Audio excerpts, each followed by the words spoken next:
Welcome back to Week 5. Well, this is Week 5. Welcome to Week 5. Welcome back to Weekly Top 5. And we're doing number 5. We're here in Virginia, I think. And they're no longer the football team. They are the Commanders. And we are talking about Tennessee at Washington. Let's look at the stats and go over this game. Woo! Woo! Welcome. Okay, so I believe we got to see another fun game where turnovers and being really bad in the red zone and being really bad on third down can lead to you having way more yards and then still losing a game. Washington Commanders had 144 more yards, but they were 0 for 1 on red zone and 1 for 11 on third down. And that 0 for 1 on red zone was a gorgeous, that one turnover interception on 3rd and 2 with 9 seconds left, I believe. Wow. Good job, Commanders. And then, of course, after that, we got the beautiful press conference with Ron Rivera discussing on why they are now 1-4, and the other members of the NFC East are 4-1 or 5-0. And he immediately just says quarterback. Nothing more. He doesn't add anything more until they ask more from him. Be like, what? What do you mean? And is this? Well, we haven't had enough time to catch Carson Wentz up to speed, and it's not that Carson hasn't been playing really well. He's playing great. I mean, he could be playing better. It's all paraphrase. It's something along those lines. And just thinking, that the Cowboys are 4-1 with Cooper Rush, and he is not their starter. And also, Daniel Jones is in a new system with Brian Daboll this year. I don't think it's quarterback, man.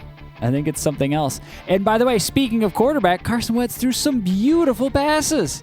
Some beautiful deep balls.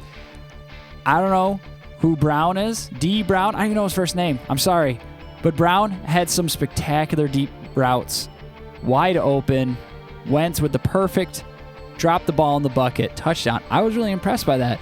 But the Titans in classic Titan fashion with Derrick Henry and Ryan Tannehill running the offense efficiently and succinctly, 3 for 3 in the red zone, just scoring touchdowns when they get in the red zone. Derrick Henry with 2 very short runs, getting them in there. It was a really fun game, and it was a little back and forth. Started off with a whole mess of punts, but by the end of the game, Commanders are there. They're driving down the field. Wentz was there, 2-yard line. Pulls a Russell Wilson, and that term is sticking a lot harder on Russell Wilson after last Thursday than it is just from 2014 in the Super Bowl. But Russell Wilson is now really turning into an end-of-the-game end zone interception master, if that's what you want to call him. He's really... That's not good. But Wentz did the same thing, threw an interception in the end zone. 3rd and 2, all they needed to do was just get it in there. They didn't. But to their argument, they didn't have Marshawn Lynch as their running back. McLaurin is sick. I don't know.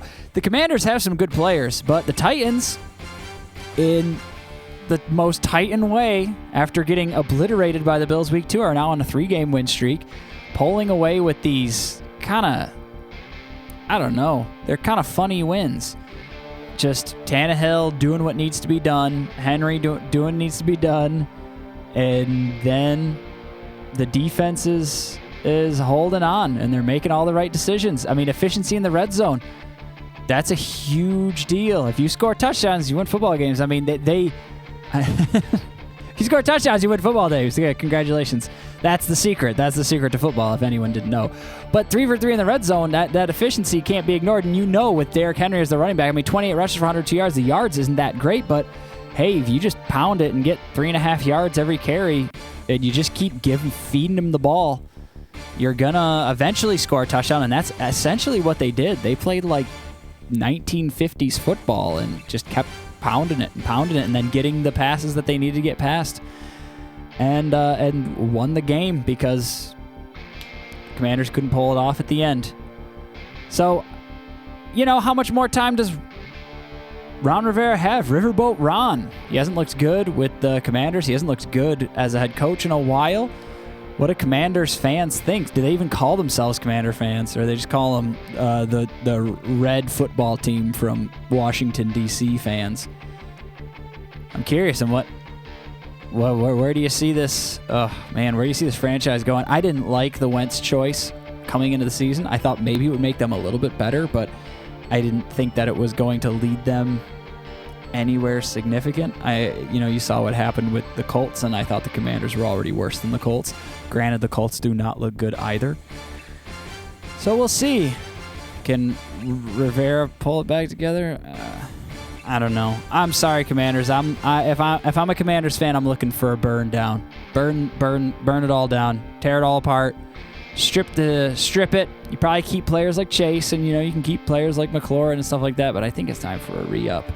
New coach, draft a new quarterback, and start looking towards the future. But tell me what you think.